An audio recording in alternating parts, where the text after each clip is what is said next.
All right, I'm going to go out on a limb here and say that the equity markets are flirting with a pivotal high, and I think we're due for a major correction in the next year.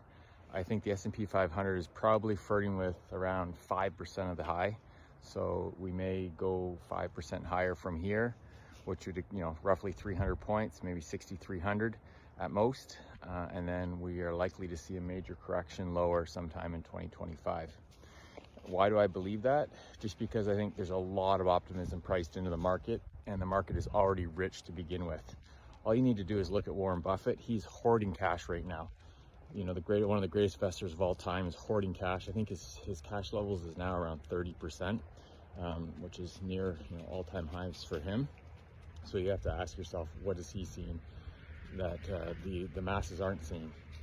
Also on top of that is the expectation that Trump's policies are going to come in and just be rosy and perfect for the equity markets, and it's just going to keep going for higher from here. You have to remember that the equity markets or the stock markets has a discounting mechanism whereby it prices its current day off of what it thinks is going to happen in the future. Okay, so if it thinks that everything is going to be perfect in the future, that's already priced into the market today. And so really, if perfection, a perfect environment is priced in today, it can really only get worse. So I think as Trump's policies start to take effect, I think there's going to be a rude awakening. Some of them are going to be painful, some of them maybe not so successful. It's going to be a little bit of trial and error, and it's going to be messy at times, and I don't believe that is priced into the market right now. So again, I believe that somewhere between 6,000 and 6,300 is going to be a pivotal high in the S&P 500. We'll probably see it sometime in the next 3 months or so, and from there we'll probably see at least a 20% correction in the equity markets. So what do you do for your own portfolio?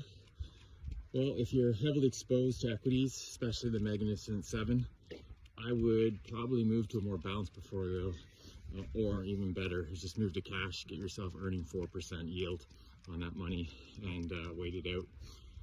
However, you can't go all cash, because if you're wrong, or if I'm wrong, and the market does grind higher from here, you may look back at yourself earning only 4% and be kicking yourself. So you have to stay invested in the market somewhat.